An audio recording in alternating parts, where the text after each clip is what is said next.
ओम नमो भगवते वासुदेवाय। ओम नमो भगवते वासुदेवाय। ओम नमो भगवते वासुदेवाय।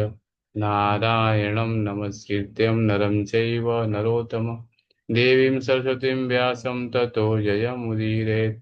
नष्टप्रायेषु भद्रेषु नित्यं भागवत सेवया भगवतुत्तमश्लोके भक्तिर्भवति नष्टिकी। कृष्णाय वासुदेवाय देवकी नंदनाय च नंदगोपकुमाराय गोविन्दाय नमो नमः। जय श्री कृष्ण चैतन्य प्रभु नित्यानंद श्री अद्वैत गदाधर श्रीवासादि गौर भक्तवृंद। हरे कृष्णा कृष्णा कृष्णा हरे हरे हरे राम राम राम हरे हरे।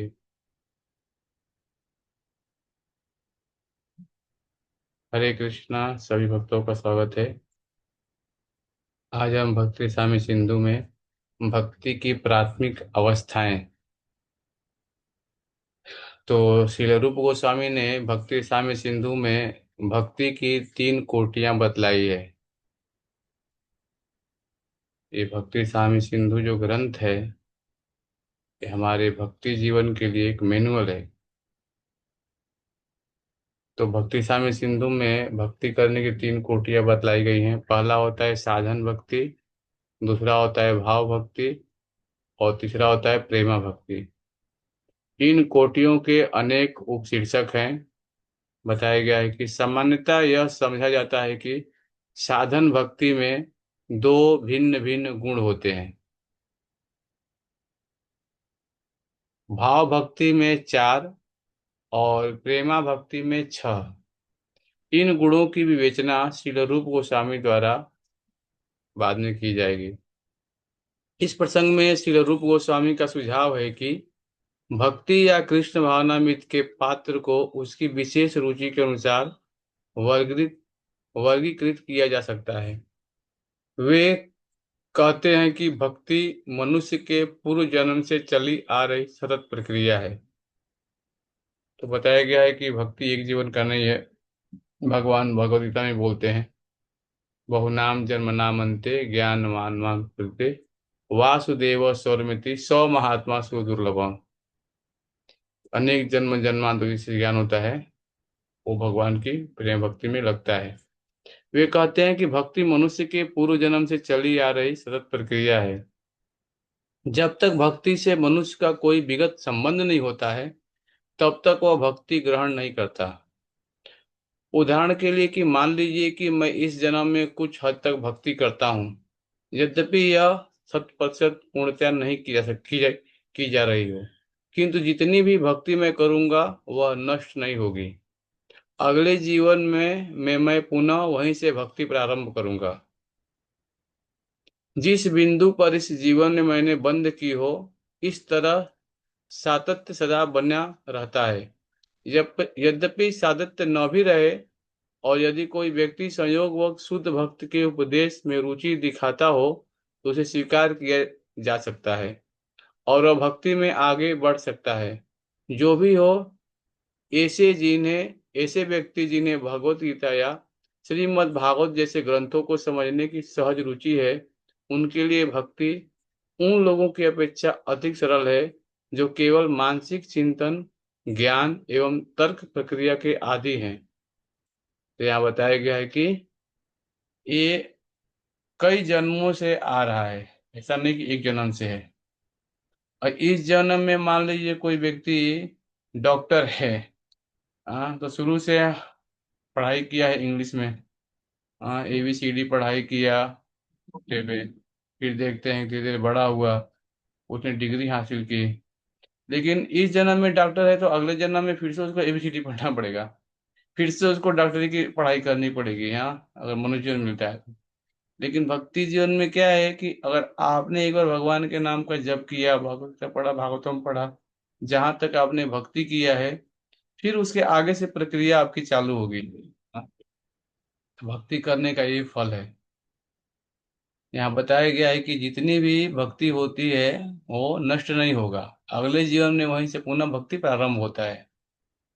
तो भक्ति करने का ये लाभ है। इस कथन की पुष्टि के लिए प्राचीन काल के विद्वानों ने बहुत प्रमाण दिए हैं। उनके सामान्य मतानुसार कोई भी व्यक्ति अपने तर्कों तथा निर्णयों पर आधारित कतिपय दृढ़ विश्वासों द्वारा शासित हो सकता है। दूसरा व्यक्ति जो उससे भी बड़ा तर्कशास्त्री है, इन निष्कर्षों को काट कर दूसरा सिद्धांत स्थापित कर सकता है। इस तरह तर्क का मार्ग न तो सूचित है, न निर्णायक। इसलिए श्रीमद् भागवत की संस्कृति है कि मनुष्य को चाहिए कि वह आचार्यों के पदचिन्हों का अनुसरण करे। तद्विधि परिपातेन परिप्रश्नेन सेवया उपदेक्षन्ति ते ज्ञानम ज्ञानिन तत्दर्शिन। तुम गुरु के पास जा करके विनीत भाव से उनकी सेवा करो और उनसे विनीत भाव से सेवक के भगवान के बारे में ज्ञान अर्जन करने का प्रयास करो। हाँ, तो यही है कि आचार्यों के द्वारा हमें क्या करना चाहिए? भक्ति का नियमों का पालन करना चाहिए। श्री रूप गोस्वामी ने अपनी कृति भक्ति साम्य सिंधु में भक्ति का सामान्य विवरण दिया है। इसके पूर्व भक्ति की तीन कोटियां बताई जा चुकी हैं: साधन भक्ति, भाव भक्ति तथा प्रेम भक्ति। अब श्री रूप गोस्वामी साधन भक्ति का वर्णन करना चाहते हैं। साधन का अर्थ है, तो अर्थ यहाँ पे बताया जा रहा है। साधन का अर्थ है कि अपनी इंद्रियों को किसी विशेष प्रकार के कार्य में लगाना। अतएव साधन भक्ति का अर्थ हुआ कि अपनी विभिन्न इंद्रियों को कृष्ण की सेवा में लगाना। हमें अपनी इंद्रियों से भगवान की सेवा करने का प्रयास करना चाहिए। इनमें से कुछ इंद्रियां तो ज्ञान अर्जन के लिए होती हैं और कुछ सोचने, अनुभव करने तथा इच्छा करने के निष्कर्षों को संपादित करने के निमित्त होती हैं। अतः साधन का अर्थ है कि मन तथा इंद्रियों को व्यवहारिक भक्ति में लगाना है। यह साधन किसी कृत्रिमता को विकसित करने के लिए नहीं होता। उदाहरण के लिए, एक शिशु चलने का अभ्यास करता है। यह चलना अस्वाभाविक कृत्रिम नहीं होता। शिशु के चलने की क्षमता मूलतः रहती है और केवल थोड़े से अभ्यास से वह अच्छी तरह चलने लगता है। इसी तरह परमेश्वर की भक्ति प्रत्येक जीव का प्राकृतिक प्रवृत्ति है। यहाँ तक आदिवासी जैसे असभ्य लोग भी प्रकृति के नियम द्वारा प्रदर्शित किसी अद्भुत घटना को नमस्कार करते हैं और इसकी प्रशंसा करते हैं कि हर अद्भुत दृश्य या घटना के पीछे कोई न कोई परम शक्ति होती है। अतः यह चेतना भले ही भौतिकताग्रस्त लोगों से सुप्त क्यों न पड़ी रहे, किंतु यह हर जीव में पाई जाती है और यही शुद्ध हो जाती है तो कृष्ण भावनामृत कहलाती है।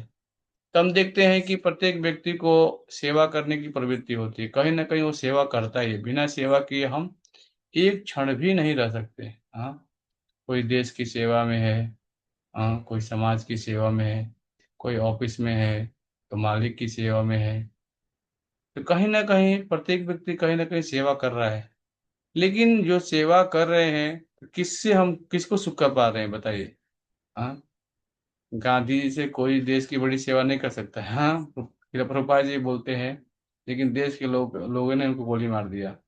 हाँ, तो हम समझ सकते हैं कि सेवा व्यक्ति कर रहा है। लेकिन हमें बताया गया है कि सेवा करने की चेतना प्रत्येक जीव में पाई जाती है। अभी आदिवासी लोग की यहाँ पे चर्चा हो रही है। आदिवासी लोग होते हैं वो भी कहीं ना कहीं पे किसी ना किसी का सेवा कर ही रहे हैं। हाँ, किसी किसी को नमस्कार करते हैं इसके। तो हम देखते हैं कि जो भौतिकता ग्रस्त लोग हैं उनकी चेतना सुप्त हो चुकी है। हाँ, चेतना भले ही भौतिकता ग्रस्त लोगों की सुप्त क्यों न पड़ी हो, किंतु हर जीव में ये पाई जाती है। लेकिन यही चेतना धीरे धीरे अगर कृष्ण भावना में विकसित होती है व्यक्ति की, भगवान की नाम गुण रूप लीला अगर कोई व्यक्ति सुनता है, हाँ, तो धीरे धीरे धीरे धीरे क्या होता है, उसकी चेतना भगवान में लग जाती है। फिर वो धीरे धीरे भगवान के नाम गुण रूप लीला को समझने लगता है।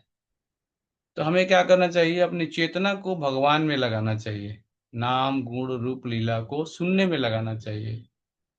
अपनी इंद्रियों तथा मन को किसी कार्य में लगाने के लिए कुछ निर्धारित निश्चित विधियां हैं जिनसे प्रेममय कृष्ण के प्रति हमारी सुप्त चेतना उसी प्रकार जागृत हो उठती है जिस तरह एक शिशु थोड़े से अभ्यास से चलने लगता है।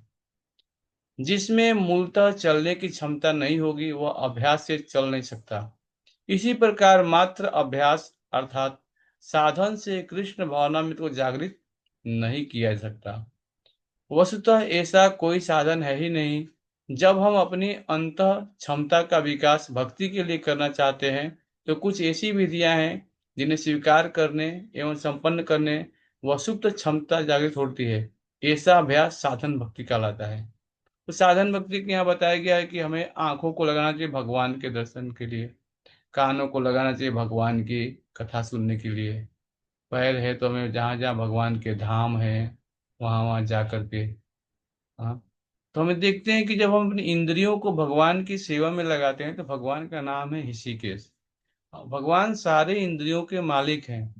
हाँ, जब उनको हम प्रसन्न करते हैं तो हमारी इंद्रियां भी क्या होती है, प्रसन्न हो जाती है। इसीलिए यहाँ बताया गया है कि साधन भक्ति में क्या करना चाहिए, अपनी शुद्ध चेतना को जागृत करने का प्रयास करना चाहिए। प्रत्येक जीव भौतिक शक्ति माया के वशीभूत होकर के उन्मत्तता की असामान्य स्थिति से जकड़ा रहता है। प्रकृति के तीन गुण प्रत्येक व्यक्ति को बांधे हुए हैं और व्यक्ति उन्मत्त अवस्था में है। संसार में हम देखते हैं किसी के पास समय नहीं है कि थोड़ा शांति से बैठ करके हम थोड़ा गीता पाठ कर लें या भगवान के नाम का जप कर लें।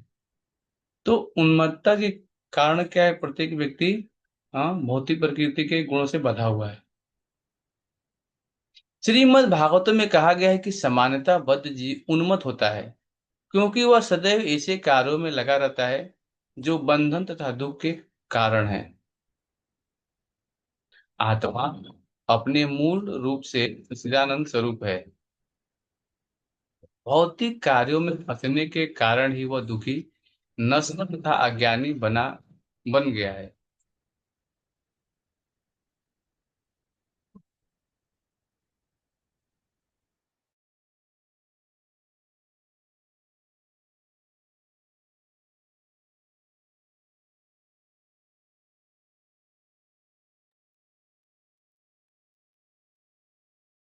तो यहाँ बताया गया है कि सामान्यतः जो जीव है, हाँ, दैवी होसा गुणमयी मम माया दुरत्या मामे प्रवन्ते माया में तंत्र भगवान बोलते हैं। तो सामान्यतः जो जीव है इस संसार में उन्मत्त अवस्था में है क्योंकि वह सदैव ऐसे कार्यों में लगा रहता है जो बंधन तथा दुख के कारण है। आत्मा अपने मूल रूप में सच्चिदानंद स्वरूप है और भौतिक कार्यों में फंसने के कारण ही वह दुखी, नश्वर तथा अज्ञानी बन गया है। यह विकर्म के कारण है। विकर्म का अर्थ है न किए जाने वाले कार्य। देखिए, कर्म, अकर्म और विकर्म, तो पाप और पुण्य दोनों भी बंधन का कारण है। और विकर्म बताया गया है ऐसे कार्य जो शास्त्रों के प्रतिकूल हो। माने विकर्म का अर्थ होता है न किए जाने वाले कार्य। तुम्हें ऐसा कोई कार्य नहीं करना चाहिए जो शास्त्रों के विरुद्ध हो। हाँ, इससे हमें क्या होता है, जीवन में कष्ट आता है। तो विकर्म का अर्थ है न किए जाने वाले कार्य। अतः हमें साधन भक्ति का अभ्यास करना चाहिए जिसका अर्थ यह होता है कि प्रातः काल मंगल आरती, विग्रह पूजा की जाए, कतिपय भौतिक कार्यों से दूर रहा जाए, गुरु को नमस्कार किया जाए और उन अनेक विधि विधानों का पालन किया जाए जिनकी विवेचना क्रमशः यहाँ की जाएगी। इन साधनों से मनुष्य की उन्मत्तता जाती रहेगी।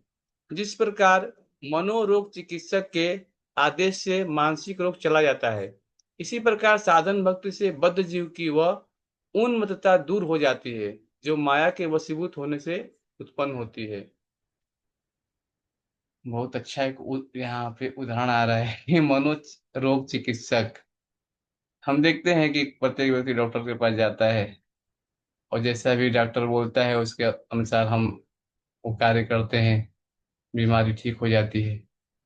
तो हमें भी करना चाहिए क्या कि जो शास्त्रों में बताया गया है, हाँ, साधन भक्ति, उसके नियमों को अगर हम पालन करेंगे तो धीरे धीरे धीरे जब हमारी उन्मत्तता है वो चली जाएगी।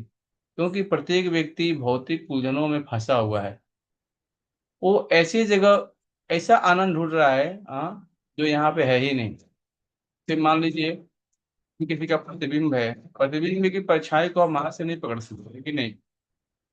इसलिए बताया गया है कि साधन भक्ति जो है बद्ध जीव की वह उन्मत्तता दूर हो जाती है जो माया के वशीभूत होने से उत्पन्न होती है। एक उदाहरण आता है श्रीमद् भागवतम के 7वें स्कंद के पहले अध्याय के 32 नंबर में, जहाँ नारद मुनि श्रीमद् भागवतम बताते हैं, साधन भक्ति का उल्लेख किया है। ये बताते हैं कि युधिष्ठिर महाराज से कहते हैं, हे राजन, मनुष्य को किसी न किसी साधन द्वारा अपने मन को कृष्ण पर स्थित करना होता है। यही कृष्ण भावनामृत कहलाता है। मैंने हमें क्या करना है कि अपने मन को कृष्ण की तरफ लगाना ही है, कैसे न किसी तरह न किसी तरह से। आचार्य अर्थात गुरु का कर्तव्य है कि वह अपने शिष्य के लिए ऐसे साधन ढूंढे जिससे शिष्य अपने मन को कृष्ण पर स्थिर कर सके। यह साधन भक्ति की शुरुआत है। श्री चैतन्य महाप्रभु ने हमें इस प्रयोजन हेतु प्रमाणिक कार्यक्रम प्रदान किया है जो हरे कृष्ण महामंत्र के कीर्तन पर केंद्रित है। यह कीर्तन में इतना शक्ति होती है कि मनुष्य तुरंत कृष्ण से जा मिलता है। यही साधन भक्ति की शुरुआत है। और मनुष्य को ये न के न प्रकृण अपना मन कृष्ण पर स्थिर करना करना है। परम संत अम्बरीश महाराज ने योग्य राजा होते हुए भी अपना मन कृष्ण पर स्थिर किया।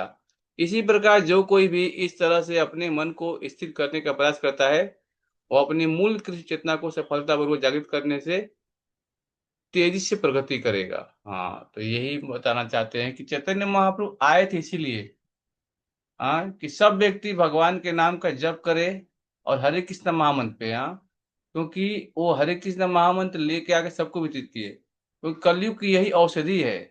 हाँ, जो कोई व्यक्ति भगवान के नाम का कीर्तन करता है उसे लाभ मिलता है। हरे कृष्णा कृष्णा कृष्णा हरे हरे, हरे राम राम राम हरे हरे, हरे कृष्णा। तो रोज भगवान के नाम का जप करिए और भगवत गीता भागवतम पढ़िए आप लोग। इससे यह मैं चेतना शुद्ध होगी। हरे कृष्णा। माता जी कोई प्रश्न है तो पूछ सकते हैं आप।